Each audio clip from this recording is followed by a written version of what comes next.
जितनी भी माताएं एकादशी का व्रत करती बहुत ध्यान से सुनना आज की कथा को, शायद जिंदगी में मिली ना मिली, और ये कथा का रिश्ता तो बहुत ध्यान से सुनना।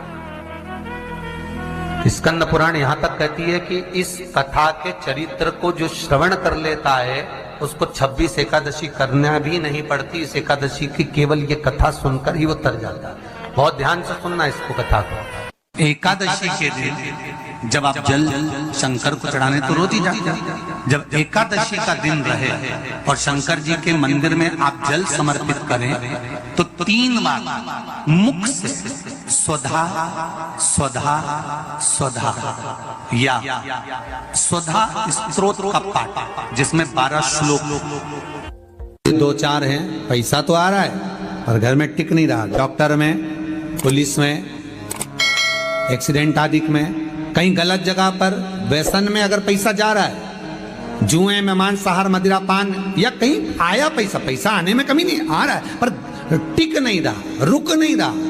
कोई मांगने आ गया, दे दिया, फिर वहां से अपने पास नहीं आ रहा, अपन कह रहे हैं भैया हमारा पैसा लौटा दो, नहीं आ रहा। तो महाराज शिव महापुराण की कथा कहती है एकादशी के दिन गंगा के जल में मात्र 7 बेलपत्री डालकर जो नंदीश्वर भगवान अर्थात जो शंकर जी के शिवलिंग के सामने नंदी होता है, उस नंदी के चरण पर गंगा का जल चढ़ाकर बेलपत्री शिव पर समर्पित कर देता है, उसके घर में रुपया रुकना चालू हो जाता है। फिर वो गलत जगह पर नहीं जाता, गलत स्थान पर वो धन जाएगा ही नहीं।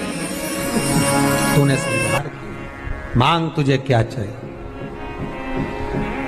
एकादशी ने भगवान विष्णु से कहा, नाथ प्रभु वर दे दो, मृत्यु लोक में जो मनुष्य मेरा व्रत करेगा, चाहे जलचर, थलचर, वायुचर या सांसारिक मनुष्य, मेरा अगर एकादशी का व्रत करेगा प्रभु, उसके यहाँ धन धान्य वैभव सुख संपदा बढ़ेगी और उस जीवात्मा को नरक नहीं भोगना पड़ेगा, सीधे बैकुंठ का उसको वास मिलेगा।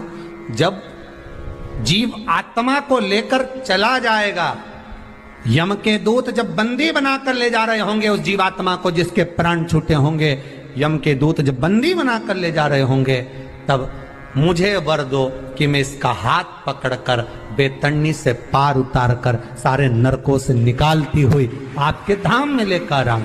भगवान ने वर दे दिया, तथास्तु। हे एकादशी सुनो, मृत्यु लोक का मनुष्य अन्न का त्याग कर कर, क्योंकि अन्न में एकादशी के दिन पाप पुरुष रहता है, अन्न का त्याग कर कर एकादशी के दिन जो मनुष्य तुम्हारा व्रत धारण करेगा, उस व्रत को करेगा और उस व्रत को धारण करेगा, उसकी मनोकामना पूर्ण होकर वो मेरे ही धाम को जाएगा।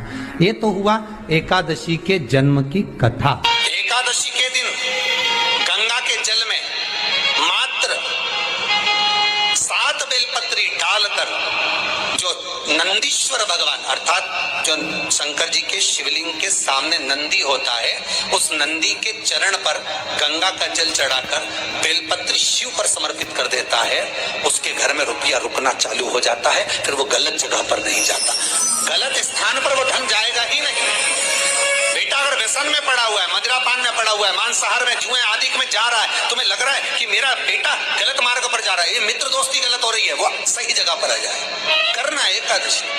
कई लोग इसको धन के लिए भी करते हैं, संपदा के लिए। संपदा के लिए अर्थात जिसका व्यापार नहीं चलता, जिसके घर में पैसा नहीं आता, या नौकरी नहीं लग रही, या सर्विस नहीं लग रही, आप अप्लाई कर रहे हो, जगह जगह जाकर इंटरव्यू भी दे रहे हो और पैसा नहीं आता, तो उसके लिए भी प्रयास किया जाता है। पर उसके लिए यहाँ पर जो धन के लिए करते हैं, उसके लिए विष्णुपदी के लिए करते हैं। मतलब जैसे गंगा के जल में तुलसी के 11 पत्ते डाले जाते हैं और उसको किसी भी नारायण के मंदिर में, राम कृष्ण शिव शंकर नहीं, राम कृष्ण भगवान विष्णु दत्त आदि जितने नारायण के मंदिर हैं, उस मंदिर में किसी भी पात्र में, एक छोटे से पात्र में उसको भरकर रखी जाते हैं महाराज। उससे भी जॉब, सर्विस, नौकरी में सफलता प्राप्त हो जाती है। परंतु वो भी एकादशी को ही होता है। कुछ देर तक पात्र को रखा जाता है, फिर वही पात्र का जल किसी भी वृक्ष के नीचे डाल दिया जाता है, उससे भी नौकरी के लिए फायदा मिलता है। गंगा का जल कोई साधारण नहीं।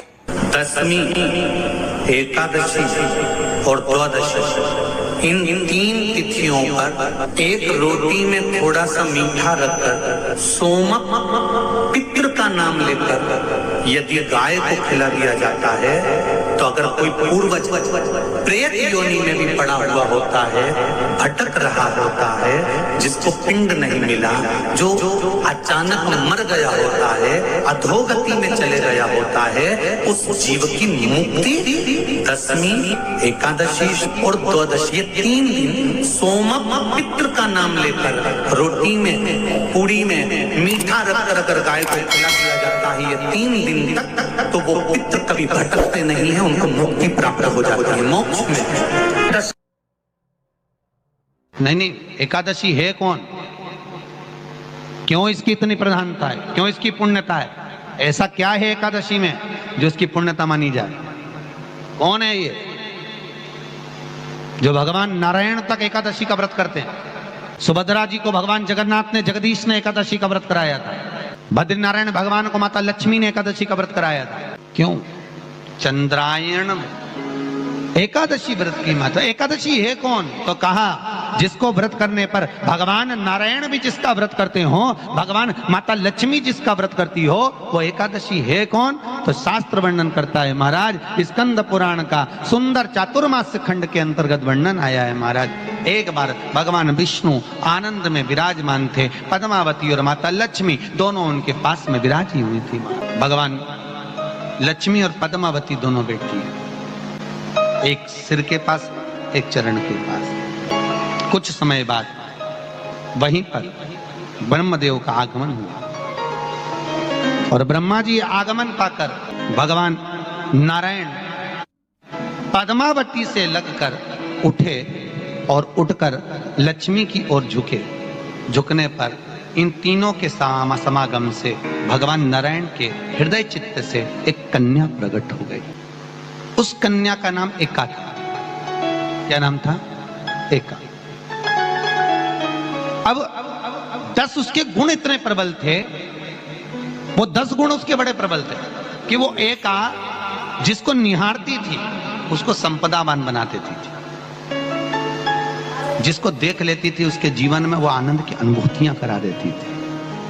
एका जिस मार्ग से जाती थी उस मार्ग के द्वार खोल देती थी। एका का पुण्य इतना पुण्य प्रखर। पद्मावती और लक्ष्मी ने कहा महाराज ये बेटी आपके द्वारा निर्मित हुई है, इसका कन्यादान करना चाहिए। हमारे यहाँ हिंदू धर्म में रीति है जिस दिन कन्यादान करा जाता है उस दिन व्रत रखा जाता है। अब आजकल रखते कि नहीं रखते मालूम नहीं, और कन्यादान करते समय व्रत रखा जाता है। व्रत रख श्री एकादशी के दिन कभी कभी तुम बद्रीनाथ चले जाओ, एकादशी के दिन तुम द्वारका चले जाओ, एकादशी के दिन तुम तिरुपति चले जाओ, एकादशी के दिन तुम जगन्नाथ चले जाओ, एकादशी के दिन तुम तुम्हारी मर्जी पड़े भगवान के किसी धाम में चले जाओ और भगवान को भोग लगाओ और उनकी थाली को झांक कर देखना, उसमें चावल जरूर मिलेगा। उसमें ऐसा नहीं है कि चावल नहीं मिलेगा। बद्रीनारायण में भगवान को चावल का भोग लगा हुआ मिलेगा, द्वारका में चावल का भोग लगा हुआ मिलेगा, आपको जगन्नाथ में चावल का भोग लगा हुआ मिलेगा, तिरुपति में मिलेगा, द्वारकाधीश में मिलेगा, नाथद्वारा में मिलेगा, सांवरिया सेठ में मिलेगा, काकरोली जी में मिलेगा। आप जहां जाओगे वहां पर एकादशी के दिन भगवान को चावल आएगा, क्योंकि भगवान के लिए परहेज नहीं है।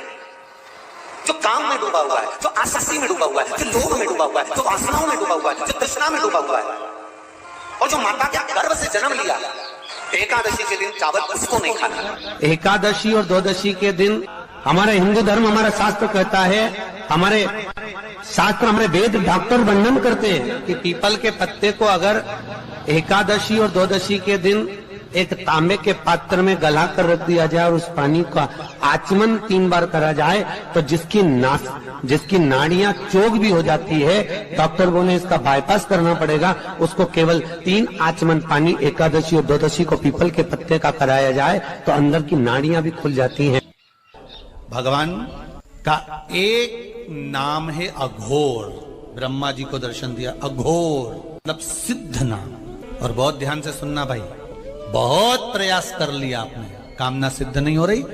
1 लोटा जल, एक जल का पात्र लीजिए, उस जल के पात्र को लेकर उसमें थोड़ा सा लाल चंदन डालकर बेलपत्री के वृक्ष के नीचे और देवादिदेव महादेव को चढ़ाना प्रारंभ कर। उसके बाद में एक लोटा जल स्वच्छ फिर शिव जी को चढ़ाएं। श्री शिवाय नमस्तुभ्यं हम बोलकर आपकी कामना कहकर भगवान शिव पर अघोरेश्वर महादेव का नाम लेकर आप चढ़ाना प्रारंभ करिए। बाबा आपका कार्य 3 महीने के अंदर पूर्ण कर देगा, सफल। बेलपत्र होते हैं, उसकी इसको छेद तो करते नहीं है सुई से, बेलपत्र की डंडी को बांधते जाओ 108 बेलपत्र की माला बना लो और माला बनाकर भगवान शंकर के गले में, शंकर के शिवलिंग को जो चढ़ा देता है उसकी मनोकामना भगवान शंकर पूरी कर दे। 108 बेलपत्र की माला बनाकर शंकर भगवान को समर्पित करी जाती है। माता लक्ष्मी ने भगवान विष्णु को पाने के लिए तुलसी की माला बनाकर समर्पित करी थी, जैसे सती ने शिव को पाने के लिए, कामना को पूर्ण करने के लिए। शास्त्र कहता है घर के बुजुर्गों को, घर के बड़ों को, जेठ जेठानी हो, सास ससुर हो, घर में जो तुम्हारी उम्र से बड़ा हो, उसको आज पीला फूल या पीली चने की दाल या पीला वस्त्र, कुछ भी पीली सामग्री आज घर के बड़ों को देना चाहिए।